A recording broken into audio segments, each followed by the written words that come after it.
ಗಜ ಅಥವಾ ಬೃಂದಾವನ ಸೆಟ್ಟಲ್ಲಿ ಯಾವುದಾದ್ರೂ ಇನ್ಸಿಡೆಂಟ್ಗಳು ನಡೆದಿತ್ತಾ ಸರ್? ಅದು ಹೊಡ್ತಾ ಇರಲಿ, ನೀವು ಹೇಳ್ದಂಗೆ ಐಸ್ಲ್ಯಾಂಡಲ್ಲಿ ಶೂಟಿಂಗ್ ಮಾಡಬೇಕಾದ್ರೆ ಒಂದು ಇನ್ಸಿಡೆಂಟ್‌ನ ನೆನಪು ಮಾಡ್ಕೊಂಡ್ರಿ. ಯಾವತ್ತಾದ್ರೂ ಅಹಿತಕರ ಘಟನೆಗಳು ನಡೆದಿದ್ದುಂಟಾ ಎರಡೂ ಸೆಟ್ಟಲ್ಲಿ? ಇಲ್ಲ ಇಲ್ಲ, ಆ ಥರ ಯಾವೊಂದು ಅಹಿತಕರ ಘಟನೆ ಆಗಿಲ್ಲ. ಶೂಟ್ ಮಾಡ್ಬೇಕಾದ್ರೆ ಇನ್ನು ದರ್ಶನ್ ಸರ್ ಗೇಟ್ ಆಗಿದೆ ಅಷ್ಟೇ. ಫೈಟಲ್ಲಿ ಮತ್ತು ಕುದುರೆಯಿಂದ ಬಿದ್ದಿದ್ದೆಲ್ಲ ಆಗಿದೆ. ಸೊ ಬೇರೆ ಯಾವ ಒಂದು ಸಣ್ಣ ಕಲಾವಿದನಿಗಾಗಲಿ, ಒಬ್ಬ ಟೆಕ್ನಿಷಿಯನ್‌ಗಾಗಲಿ, ಎಂಟೈರ್ ಸಿನಿಮಾ ನಮ್ಮ 2 ಸಿನಿಮಾ ತಂಡದಲ್ಲಿ ಯಾವ ರೀತಿ ಗಲಾಟೆ, ಯಾವ ರೀತಿ ಮನಸ್ತಾಪನೂ ಇರಲಿಲ್ಲ. ಈ ಥರದ ಇನ್ಸಿಡೆಂಟ್‌ಗಳೆಲ್ಲ ಆದಾಗ ಹಿಂದೆ ಅಗ್ರಜ ಸಿನಿಮಾ ಟೈಮಲ್ಲಿ ಇವರು ಜಗ್ಗೇಶ್ ಅವ್ರನ್ನ ಬ್ಯಾನ್ ಮಾಡಬೇಕು ಅಂತ ಹೇಳಿ 1, 2, 3 ವರ್ಷಗಳ ಕಾಲ ಬ್ಯಾನ್ ಮಾಡಿದ್ರು ಅಂತ ಕೇಳ್ಪಟ್ವಿ. ಹಿಂದೆ ನಿಖಿತಾ ಅವ್ರನ್ನ ಬ್ಯಾನ್ ಮಾಡಿದ್ರು ಕನ್ನಡ ಚಿತ್ರರಂಗದಿಂದ.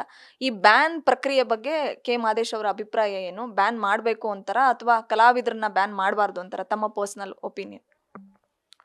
ನಮ್ಮ ಪರ್ಸ್ನಲ್ ಒಪಿನಿಯನ್ ಇಲ್ಲ. ಕಲಾವಿದನ ನೋಡಿ ಕಲಿಯುವಂಥದ್ದು ಭಾಳ ಜನ ಇದ್ದಾರೆ ಅಭಿಮಾನಿಗಳು. ಸೊ ಬ್ಯಾನ್ ಅನ್ನೋ ವಿಚಾರ ಬಂದಾಗ ಬ್ಯಾನ್ ಮಾಡೋ ವಿಚಾರದ ಬಗ್ಗೆ ಹೇಳುವಷ್ಟು ದೊಡ್ಡ ವ್ಯಕ್ತಿ ನಾನಲ್ಲ. ಅದಕ್ಕೆ ಅಂತ ನಮ್ಮ ಚಿತ್ರರಂಗದಲ್ಲಿ ಸುಮಾರು ಜನ ಗಣ್ಯರಿದ್ದಾರೆ. ಕಲಾವಿದರಿರ್ಬೋದು, ನಿರ್ಮಾಪಕರಿರ್ಬೋದು, ನಿರ್ದೇಶಕರಿರ್ಬೋದು. ಅದಕ್ಕೆ ಅಂತ ಒಂದು ಸಂಘ ಇದೆ, ನಮ್ಮ ಫಿಲಿಮ್ ಚೇಂಬರ್ ಇದೆ.